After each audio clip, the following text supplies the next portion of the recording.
Assalamualaikum warahmatullahi wabarakatuh. Sebelumnya saya mengucapkan terima kasih kepada dosen pengampu mata kuliah Ilmu Pendidikan Islam yang sudah memberikan kesempatan kepada kelompok kami untuk berpresentasi. Dan juga saya mengucapkan terima kasih kepada teman-teman yang akan menyimak video presentasi kelompok kami. Di sini kelompok kami akan mempresentasikan tentang sistem pendidikan Islam. Saya Mimi Karminatul Zahra bertugas sebagai moderator, dan dua rekan saya, Chandrisa Yufiza Firly serta Siti Khofifah yang akan mempresentasikannya. Yang pertama ialah pengertian sistem pendidikan Islam. Sistem pendidikan Islam berasal dari tiga kata, yaitu sistem yang artinya tersusun, pendidikan yang artinya memberikan ajaran, dan Islam yaitu agama yang diturunkan kepada Nabi Muhammad. Sistem pendidikan Islam ialah suatu cara dan langkah yang tersusun berdasarkan sumber ajaran Islam dalam melaksanakan usaha pendidikan secara baik dan teratur untuk mencapai tujuan pendidikan Islam.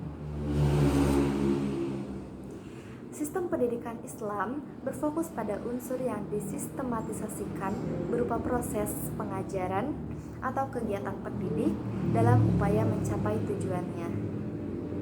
Ya, sekarang kita masuk ke bagian komponen pendidikan Islam.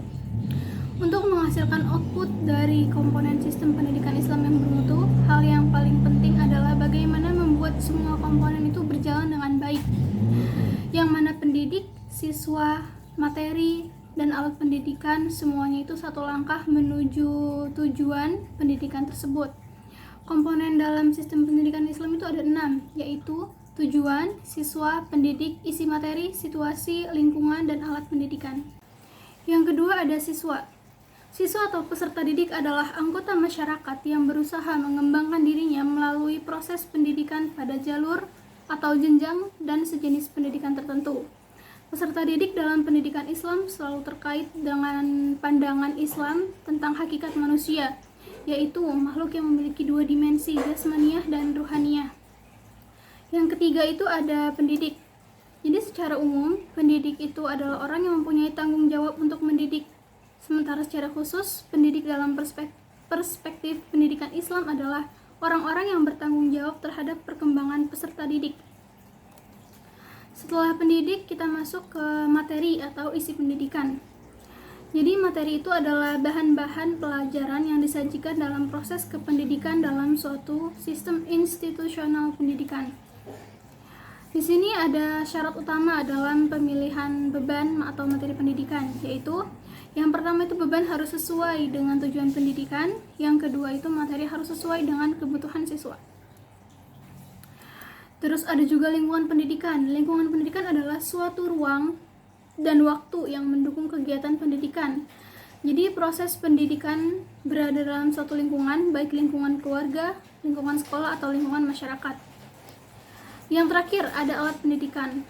Alat pendidikan adalah sarana yang kita pakai dalam metode pendidikan tersebut. Alat pendidikan dapat membantu dan bahkan terkadang dalam hal tertentu dapat menggantikan peran pendidik dalam proses pembelajaran gitu. Contoh alat pendidikan itu dalam arti metode, atau kedua bisa jadi alat dalam pendidikan berarti perangkat keras yang digunakan seperti media pembelajaran saat pembelajaran. Baik, saya akan menjelaskan tentang D, yaitu Lembaga Pendidikan Islam. Pendidikan Islam umumnya muncul di Indonesia melalui tokoh-tokoh pendidikan Islam di Indonesia. Pendidikan Islam yang merupakan sistem pengajaran ilmu umum atau dunia, tetapi juga mengajarkan tentang akhirat kepada peserta didik. Nah, pendidikan Islam juga dapat dikatakan mencakup segala aspek keilmuan. Adapun lembaga pendidikan Islam di Indonesia terdiri dari 3 jenis lembaga, yaitu yang pertama, lembaga formal, lembaga yang merupakan di bawah naungan pemerintah yang bersifat resmi, contohnya madrasah tasanawiyah, madrasah aliyah, madrasah ibtidaiyah. Nah, yang kedua yaitu lembaga informal yang tidak di bawah naungan pemerintah, yang tidak resmi. Contohnya itu tempat kursus, taman pendidikan Al-Quran, dan Karang Taruna. Kemudian yang ketiga yaitu lembaga non-formal, lembaga yang berada di sekitar keluarga. Dalam pendidikan kita juga tentunya memerlukan lembaga yang bisa menampung kita dalam belajar. Apa saja sih yang dapat kita lakukan dalam mendirikan?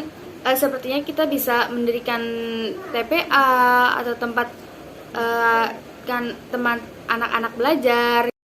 Nah, dengan mendirikan itu, anak-anak bisa belajar mengaji di luar sekolah mereka. Mereka juga belajar mengaji dengan ustadz atau ustazah, belajar agama, cara sholat, wudhu, tayamum, dan lain sebagainya.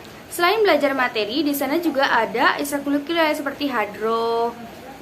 Nah, selain mendirikan TPA, masjid juga merupakan lembaga pendidikan Islam. Masjid bisa digunakan sebagai tempat belajar karena merupakan lembaga tertentu sebelum adanya pondok pesantren. Jadi sebelum adanya pondok pesantren itu ada masjid terlebih dahulu. Mungkin sekian penjelasan presentasi dari kelompok kami. Semoga dapat dipahami. Kurang dan lebihnya mohon maaf. Wabillahi taufiq wal hidayah. Wassalamualaikum warahmatullahi wabarakatuh.